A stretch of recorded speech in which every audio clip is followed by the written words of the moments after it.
Okay. Now, speaking of this, then, oh,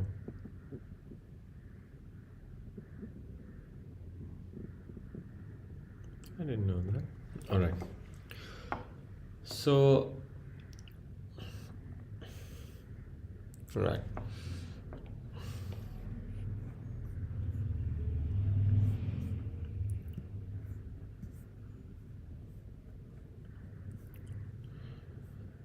Now, for the first one, um, we have to write that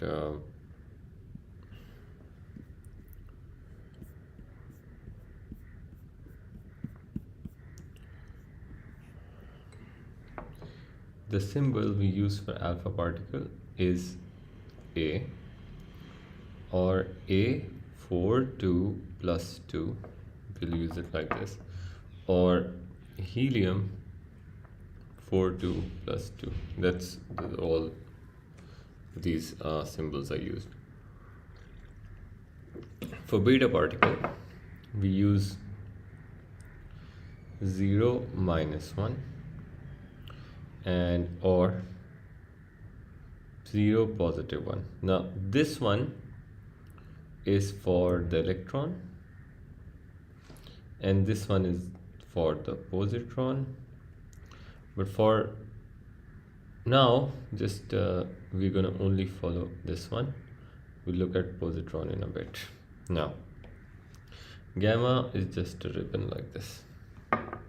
Now the type, so alpha particle is called the helium nucleus, and beta particle is a fast moving electron. Gamma is an electromagnetic radiation. You can also write wave. That's fine. Then relative mass of alpha is 4u, beta 1 upon 840u. Its actual mass you already know, mass of electron. I'm just going to write the actual one just for your, should remember that. Wait a second, please. Hello. Hello Mm-hmm. यार ये काम जरा एक minute का ये जरा एक minute देखें वो जो तूने जो मुझे भेजा है ना Mm-hmm. Mm-hmm. इसमें तो देखें तूने लिखा हुआ है एस नॉर्मल और एक Mm. लिखा हुआ है एस 300 Mm. 300 क्या था ये मैं क्लास के बाद कॉल करता हूँ, फिर बताता हूँ. जरा जल्दी मुझे बता Okay. Allah Now, relative charge is plus 2e. In this one, it's negative e, 1e. And for positron, as you can see, you write it different color. It's positive 1e. Okay. Then for electromagnetic gamma ray, it's no charge at all. So no mass, no charge.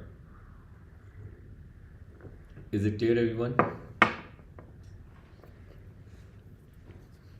No.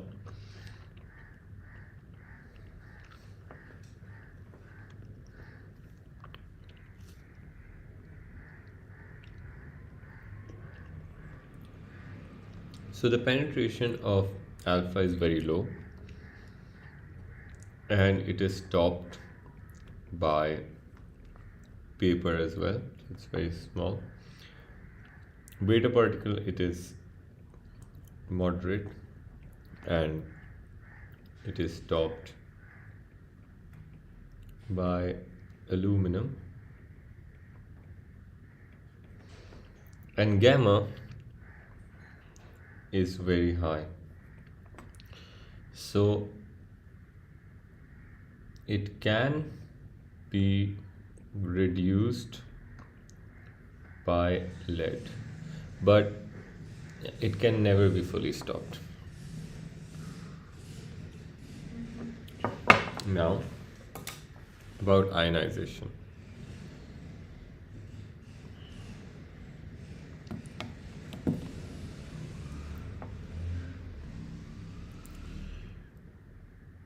So, ionization of alpha particle is very high. The main reason of this is because of large size plus +2 charge. So it has a greater charge in very large size, so it can ionize anything in its path very quickly.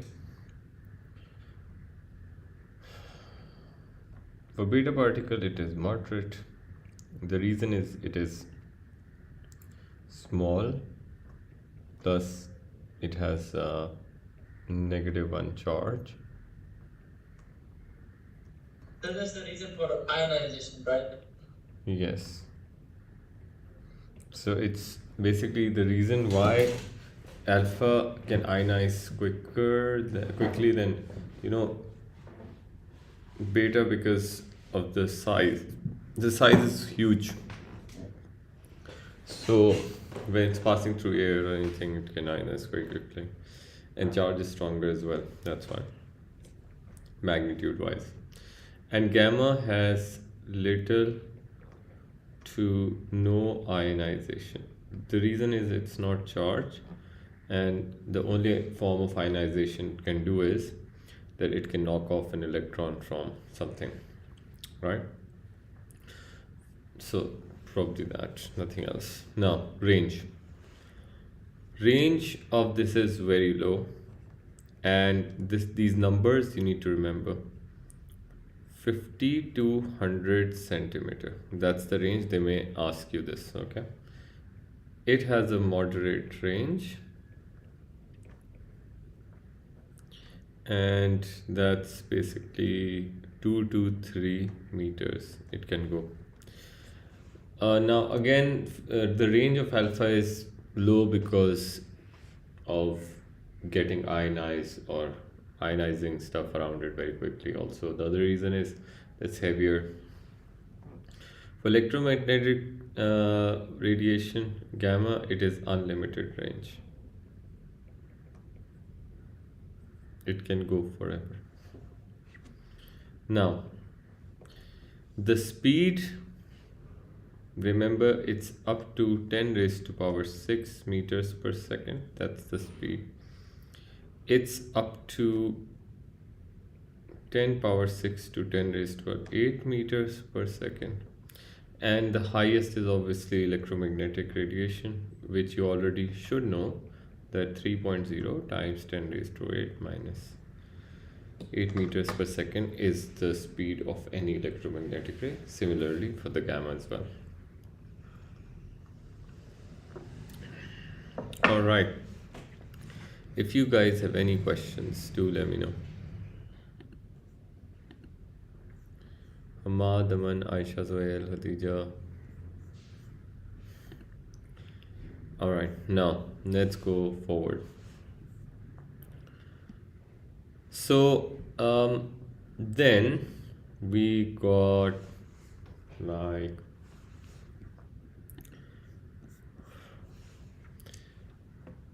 a unit of energy that will be used in this chapter a lot, and that is called the electron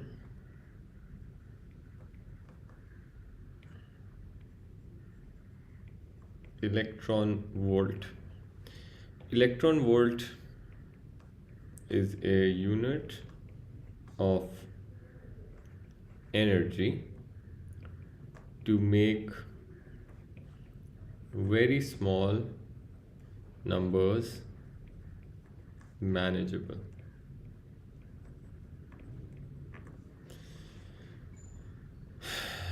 This unit is not given anywhere, not in the data booklet, so you got to remember that 1 electron volt is equivalent to 1.6 times 10 raised to minus 19 joules So that's the amount of energy that is equivalent to 1 electron volt.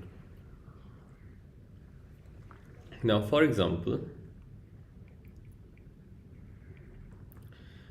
a question in which you need to convert 5.3 MeV into joules.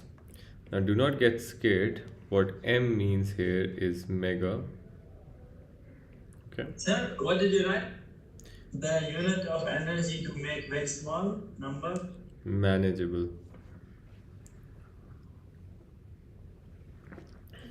Okay. Now, convert 5.3 mega energy volt to joules. Now, how do we do this?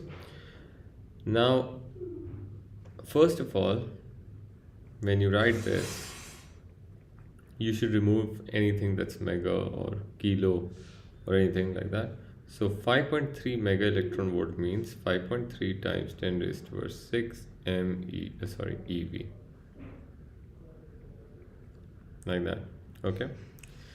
Now, then you say if 1 electron volt is equal to 1.6 times 10 raised to 19 joules, then 5.3 times 10 raised to 6 EV will be how many joules? You're gonna cross multiply. And when you do, or you can simply replace EV, it's the same thing. Just to, explain it to you. Mr. Repeat. I did not get it. 1 electron volt, like I wrote, is equal to this much, right? Then 5.3 electron volt will be how many joules? You can cross multiply, simple ratio. Okay. Now, this will become 8.5 times 10 raised to minus 13 joules. So that would be this. Just replace EV with this value. It will also do the same thing. It's not difficult at all. Alright, please let me know if you have a question here.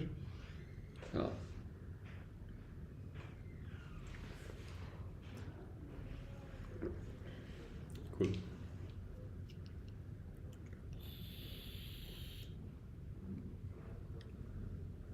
Okay.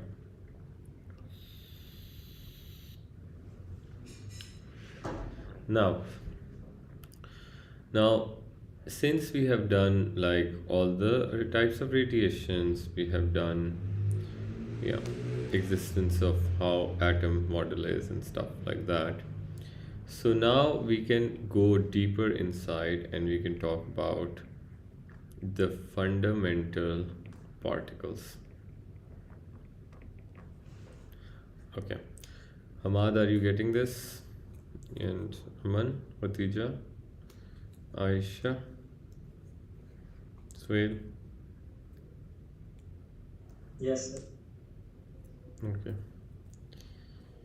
Now, for the fundamental particles, we have two fundamental particles because this is very important. I want everybody's attention because this is the first time you are doing certain things like these. Hamad, you sure you're not playing any games, right? No. Okay, good. Now, the leptons and hadrons are two families, okay, in fundamental particles. The main difference between these families are that leptons do not feel strong nuclear force. Who's going to tell me what is a strong nuclear force?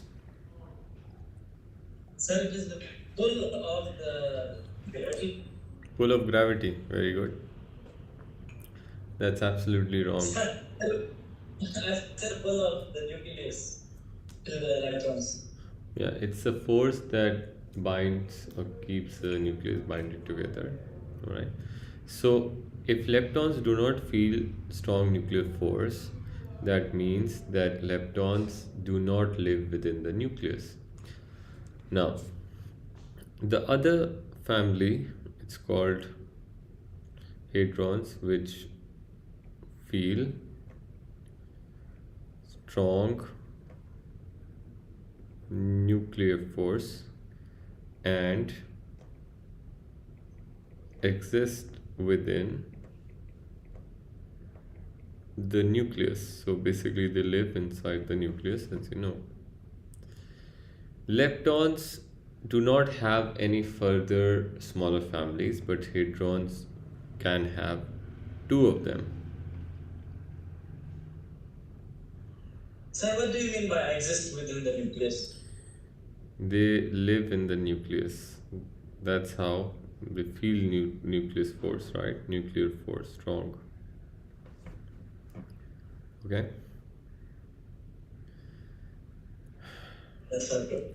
So, which makes hadrons like protons and neutrons, they come from hadron.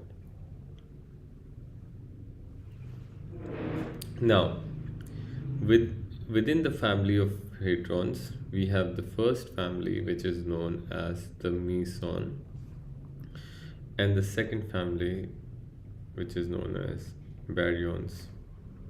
Okay, so you need to remember the names as well. Now, what is the difference between these two? The mesons consists of two quarks, QUARKS, okay? Two quarks, one normal quark and the other one an anti-quark. It would not make much sense right now, but please do write this down, and it could be of various flavors. So just write it down, right? And then it will start making sense to you. Baryons is the family which consists of three quarks, and quarks can be of any flavor. So they're not like dependent whether one should be normal and one should be anti. Now,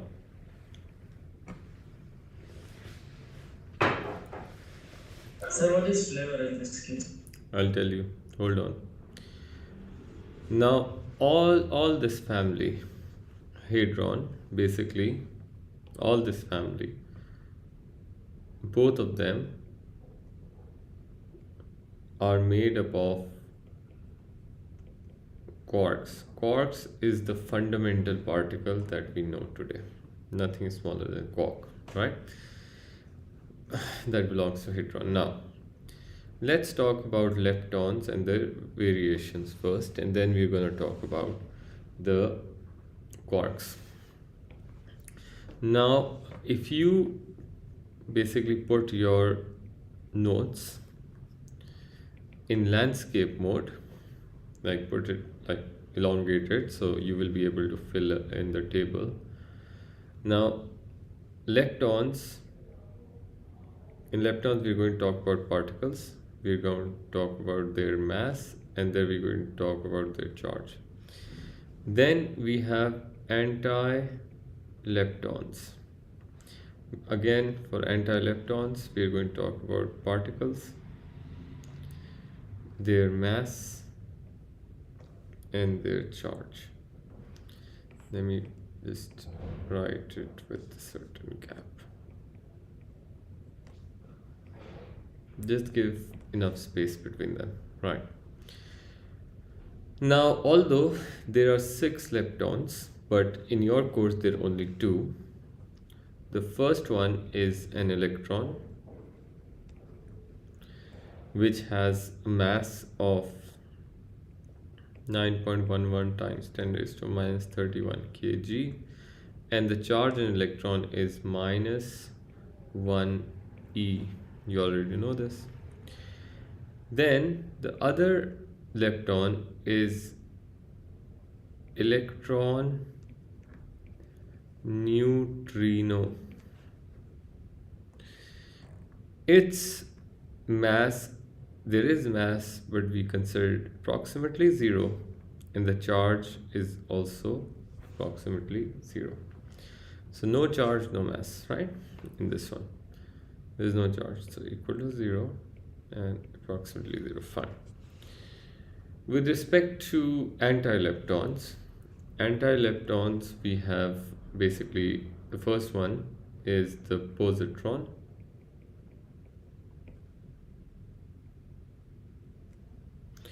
The mass of a positron is the same as an electron,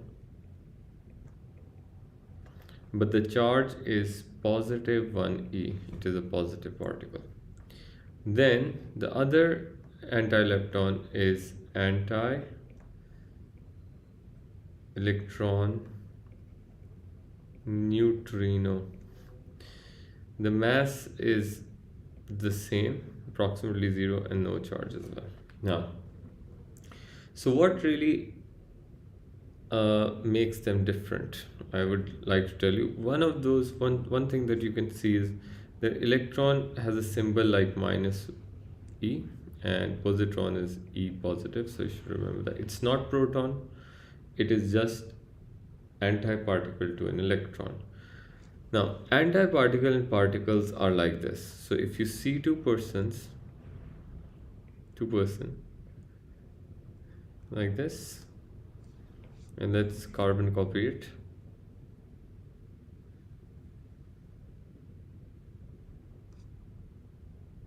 Okay, so there is no difference between these two physically.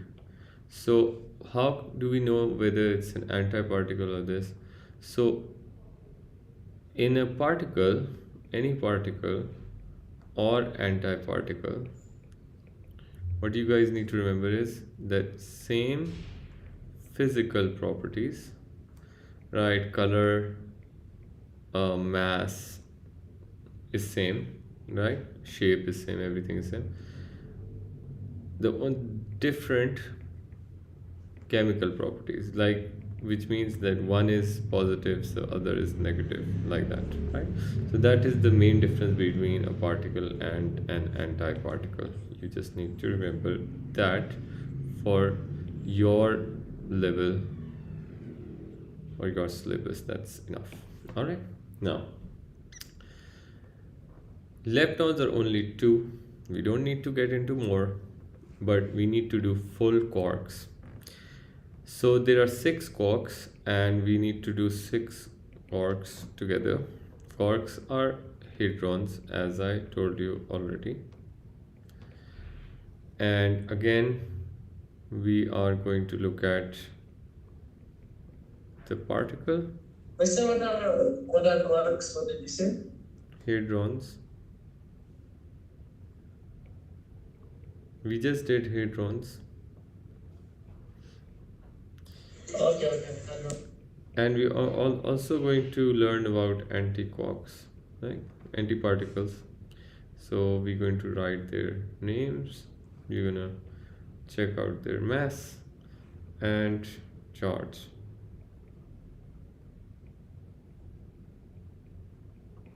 Okay. So for the particle, the first one, we have up, then we have down, then we have top, then we got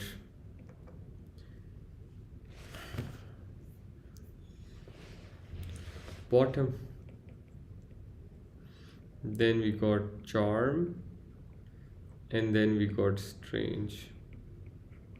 When the meeting ends, you guys should rejoin. Okay, so these are the names.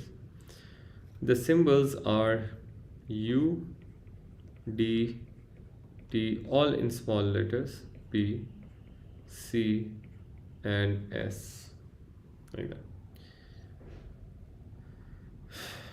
They all have the same amount of mass. It's 1 by 3 U. U you already know is the atomic number, mass unit. 1 by 3 U, 1 by 3 U, 1 by 3 U. All of them I have 1 by 3 U. Charge, however, is different. So for up it is 2 by 3e, for down it is minus 1 by 3e, top plus 2 by 3e, minus 1 by 3e, plus 2 by 3e, minus 1 by 3e. So these are the charges. Okay, please write this down.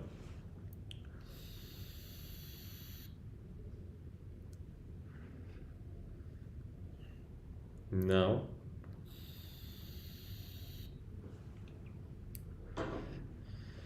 for antiparticles, we have anti-up, anti-down, anti-top, anti-bottom, and anti-charm, and anti-strange. Their symbols are like this.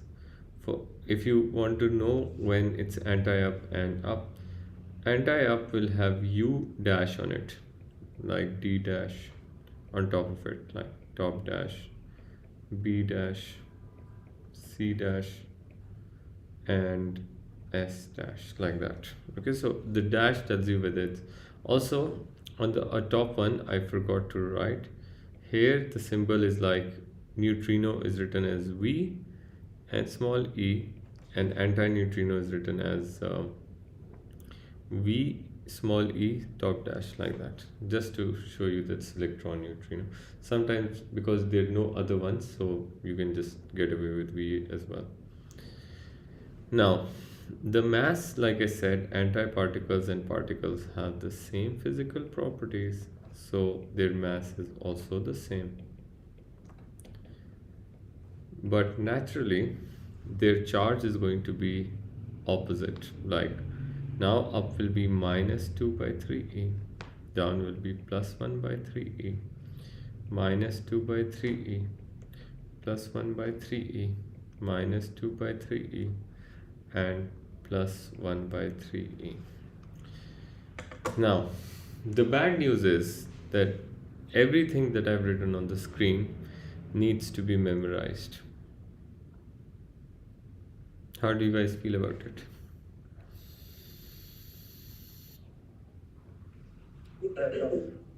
How did you memorize?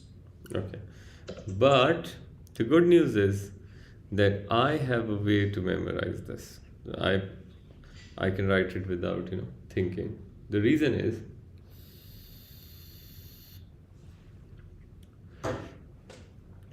that when you, by the way, when the meeting ends, you guys need to rejoin. Yeah, probably. Yeah, well, it's all right, don't rejoin. We have to do it anyway in the next class. All right, so just think of a table. Usually from the very beginning of our own time, we have been drawing the like this, right? We've been drawing this like this. So positive up, negative down. Now think about it. All of these, when you see positive, just write plus 2 by 3e, and negative you write minus 1 by 3e. Then think of the positive sounding words in this list. Okay, so up, according to English, is a positive sounding word. Top is a positive sounding word. Even charm comes from charming, so it's also a positive sounding word. So you see all of these have positive plus by 2 by 3, as you can see, right? Now the negative sounding words are down,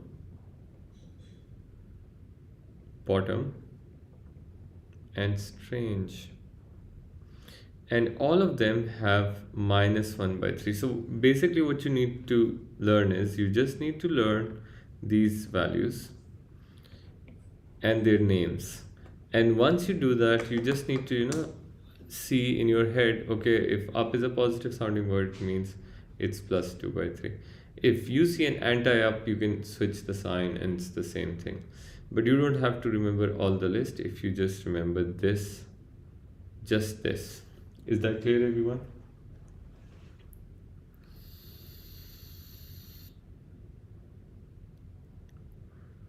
Yes. Yeah, you can draw this, please. I thought we'd finish it in one class, but I think it's better that I take one more, since then you won't be able to understand the next things. Okay, well, fair enough.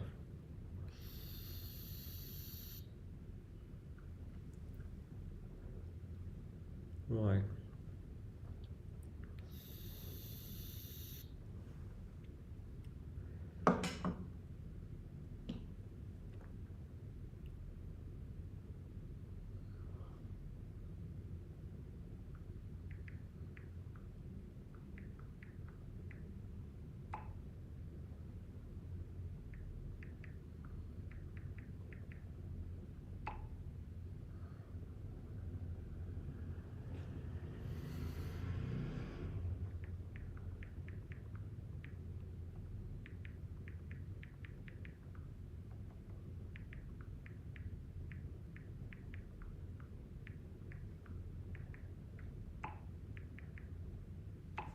Okay, done, everyone. Aman, is it clear? Hatija, is it clear?